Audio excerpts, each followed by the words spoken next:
अभिव्यक्ती स्वातंत्र्याला आमच्या स्वातंत्र्यावर गणा आणू नका आणि अमेरिकेविरुद्ध आवाज उचलायला शिका. अमेरिका आपली बाप नाही. वाल्मिक कराडच आरोपी आहे, तोच सूत्रधार आहे. आम्ही पहिल्या दिवशी बोंबलून सांगत होतो, तुमचा खास माणूस जर एवढा क्रूर, निर्दयी, पाषाण हृदयी असेल तर मग करायचं काय?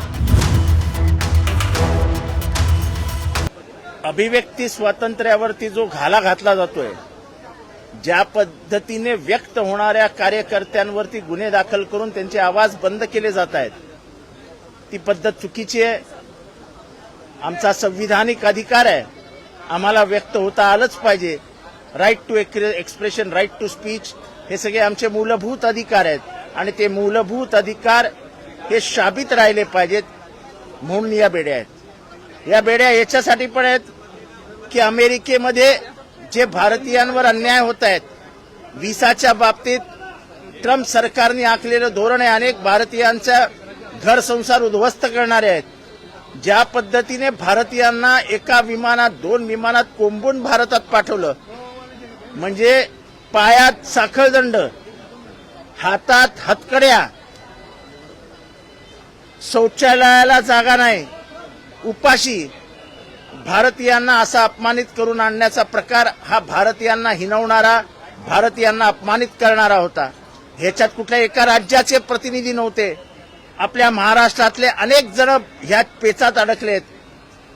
पोरं अमेरिकेत राहतील, आईबाप मुंबईत महाराष्ट्रात येतील, आईबाप तिथे राहतील तर पोरं भारतात येतील. अशा पद्धतीने अमेरिकेत जाऊन मोठं होण्याचं स्वप्न बघणाऱ्या मराठी माणसांची स्वप्न आता उद्ध्वस्त होताना दिसत आहेत. जर या बेड्यांविरुद्ध आपण भारतीय बोलणारच नसू, अमेरिका करत असलेल्या अन्यायाविरुद्ध आपण व्यक्तच होणार नसू, तर अमेरिका आपल्याला गिळून टाकेल. आणि म्हणून या प्रातिनिधिक स्वरूपात लोकांच्या लक्षात आणून देण्यासाठी की तुमचे बांधव अमेरिकेत काय यातना भोगतायत, या बेड्यांपेक्षा कमी नाहीत. आणि म्हणूनच या बेड्या माझ्या हातात आहेत की एकतर अभिव्यक्ती स्वातंत्र्याला आमच्या स्वातंत्र्यावर गणा आणू नका आणि अमेरिकेविरुद्ध आवाज उचलायला शिका. अमेरिका आपली बाप नाही.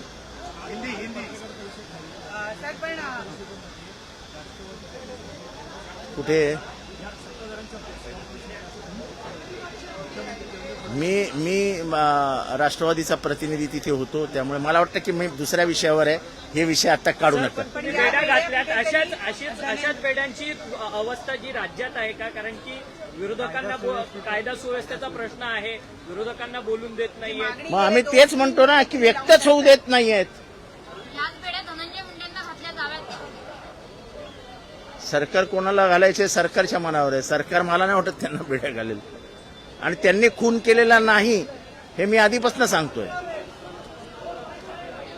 पण जसं वल्लभभाई पटेलांनी सांगितलं की गांधी हत्या नथुरामने केली, पण विचार कोणाचे होते हा प्रश्न त्यांनी विचारला होता.